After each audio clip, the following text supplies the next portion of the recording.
Hello everyone, it's Red Gadget here, and today I'm bringing you another video. So initially, this video was not supposed to be made because this particular analysis I just kind of did for myself. So yeah, I've been recently playing a lot of ladder, so Dueling book ladder, and for those that are not aware, it's essentially a well, you can play any format on Dueling book. Like in terms of Yu-Gi-Oh, obviously, and then you could kind of climb the ladder. So there's like, I think the first 200 players that are shown, and you have like elo, kind of like in chess, basically.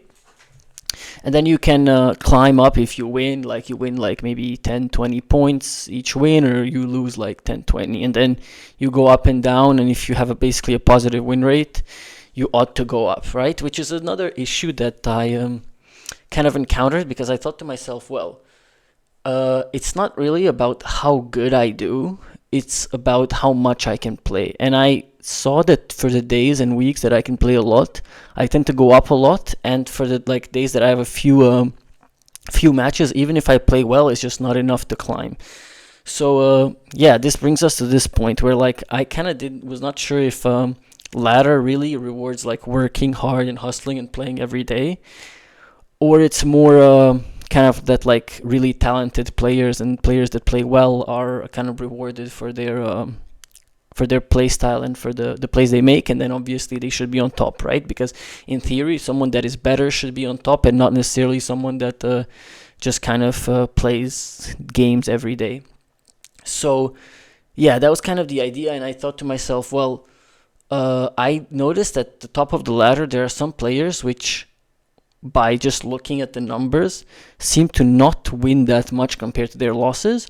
But then there's some players who don't have many games and yet have crazy amounts of wins compared to their losses, right? So naturally, I just thought to myself, well, let me kind of calculate the win rates of these players and the elo they have, and see how basically this compares, right? So how should we kind of construct the ladder such that the win rate is like essentially reflected in their like the win rate actually reflects the performance.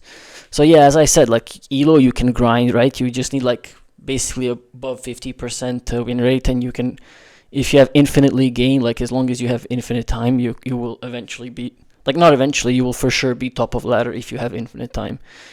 However, with win rate, it like eventually tapers off, right? So if you play 10 games, you like at the start of the ladder, you might actually like encounter like noobs or like very bad players, and then you could like win 10 games and lose one maybe. And yes, you would have a very high win rate, but eventually this will taper off as you start playing better players. And I recalculated the win rate for all players, but there were some players which didn't have that many games, and then I did some statistics on it, and I saw that it's actually fine. Like in the top of ladder, there's really not anyone that kind of doesn't have enough games to be considered significant. So I included everyone in my list, even though previously I removed a couple people.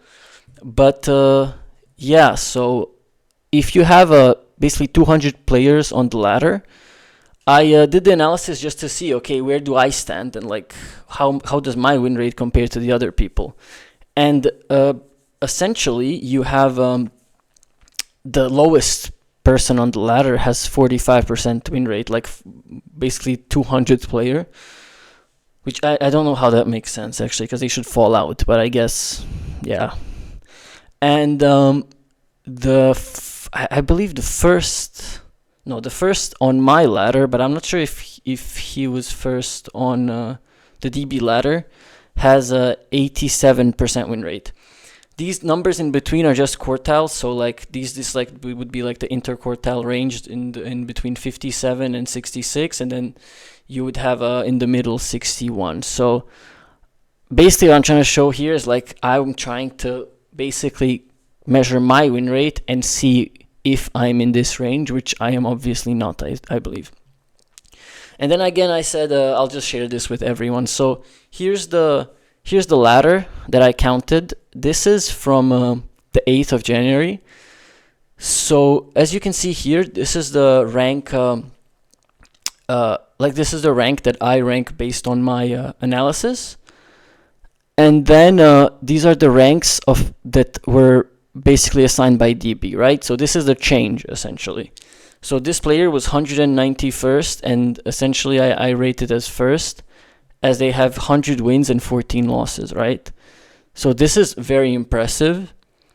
And here as well, like you have this player was fifth. I ranked it as third because they have 540 wins and 141 losses. So yeah, that's quite a lot. While on the other hand, you have some players which have a lot more, and they're not here, for example. But I intend to show the whole ladder actually. So let me real quick switch to this screen. So yeah, here we have basically the whole ladder as I calculated, and I'll just go through it. So if you're interested, you could kind of find your name and see your win rate, because that's basically the reason why I did this, just to see for myself as well.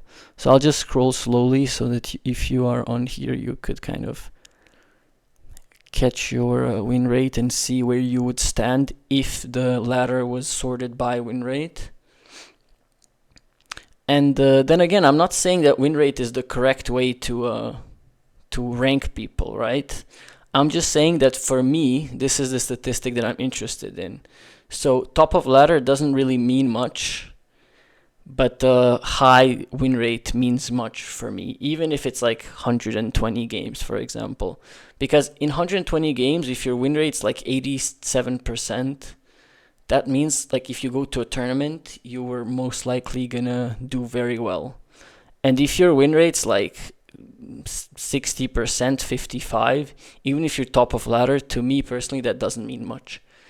And yeah, this is the reason why I started to kind of analyze this.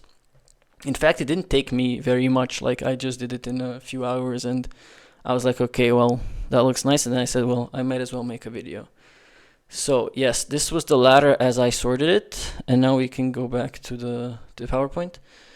So yeah, this is also another statistic that I pulled out. It's just basically the average change in rank, right? So like win rate, basically your win rate, like the expectation of your win rate and your rank in terms of order, like it's 48.5 places apart, right? It can be positive or negative. So on average, the difference between your rank in terms of win rate and your rank in terms of ELO should be like 48.5%. So if you're first, like for example, or if you're 48, you could be first or 48, or the other way around.